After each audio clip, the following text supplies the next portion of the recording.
Assalamualaikum warahmatullahi wabarakatuh. Perkenalkan, nama saya Agnes, NIM B1B12003 kelas A Manajemen. Nah, di sini saya akan menjelaskan materi perilaku keorganisasian mengenai motivasi. Apa itu motivasi? Motivasi adalah proses menjelaskan mengenai kekuatan, arah, dan kekuatan seseorang dalam upaya mencapai tujuan tersebut. Nah, teori-teori mengenai motivasi di sini ada 4, bisa kita dilihat di slide. Yang pertama adalah teori hierarki kebutuhan, yang dimana teori hierarki kebutuhan ini menurut dari Abraham Maslow menyatakan bahwa teori ini menyangkut bahwa fisiologi, rasa aman, sosial, penghargaan, akulturasi diri.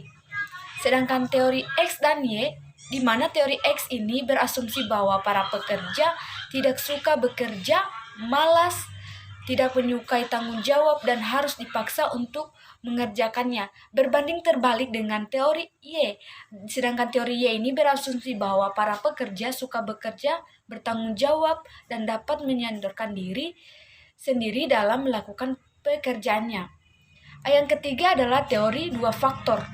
Yang dimana teori 2 faktor ini adalah suatu teori yang menggantikan faktor-faktor intrinsik dengan kepuasan kerja dan menghubungkan faktor ekstrinsik dan ketidakpuasan kerja.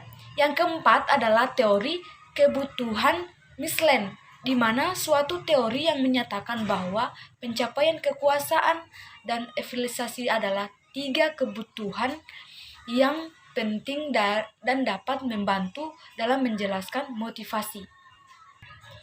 Kemudian, teori-teori kontemporer mengenai motivasi. Teori-teori kontemporer mengenai motivasi ini, yang pertama adalah teori penentuan nasib. Apa itu teori penentuan nasib?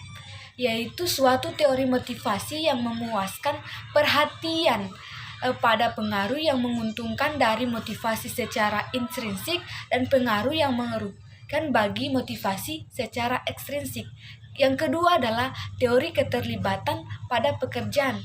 Maksudnya adalah investigasi atas visi kognitif dan energi emosional penentuan nasib, yaitu suatu teori motivasi yang memuaskan perhatian pada pengaruh yang menguntungkan dari motivasi secara intrinsik dan pengaruh yang merugikan bagi motivasi secara ekstrinsik. Yang kedua adalah teori keterlibatan pada pekerjaan. Maksudnya adalah investigasi atas visi kognitif dan energi emosional pekerja dalam kinerja. Yang ketiga adalah teori penetapan tujuan, yang dimana suatu teori yang menyatakan bahwa tujuannya yang spesifik dan sulit dengan umpan balik akan mengarahkan kinerja yang tinggi. Yang keempat adalah teori efikasi diri, yang dimana teori ini adalah suatu keyakinan individu bahwa dia mampu untuk melakukan tugasnya. Masih lanjutannya, yaitu yang kelima adalah teori penguatan, yang dimana teori ini mengatakan bahwa suatu fungsi dari frekuensinya. Yang keenam adalah teori keadilan atau keadilan organisasi. Maksud dari teori keadilan ini adalah persepsi keseluruhan mengenai apa itu keadilan yang tepat, yang terdiri atas keadilan distributif, prosedur, informasional, dan interpersonal. Yang ketujuh adalah teori ekspektasi. Maksud dari teori ekspektasi ini adalah menyatakan bahwa kecenderungan kita untuk bertindak dengan cara kita sendiri bergantung pada kekuatan ekspektasi diri kita atau hasil tersebut. Hubungan upaya dan kinerja individu. Maksud dari ini adalah probabilitas dirasakan oleh individu yang mengarahkan sejumlah upaya yang diberikan akan mengarahkan pada kinerja.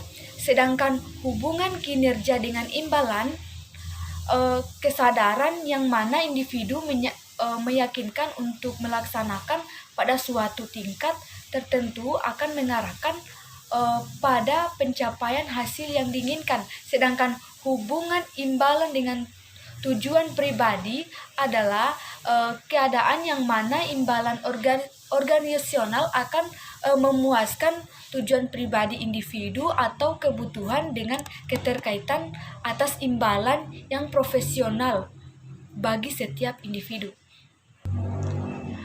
Mungkin itu saja yang bisa saya sampaikan. Akhir kata, billahi taufik walhidayah. Assalamualaikum warahmatullahi wabarakatuh.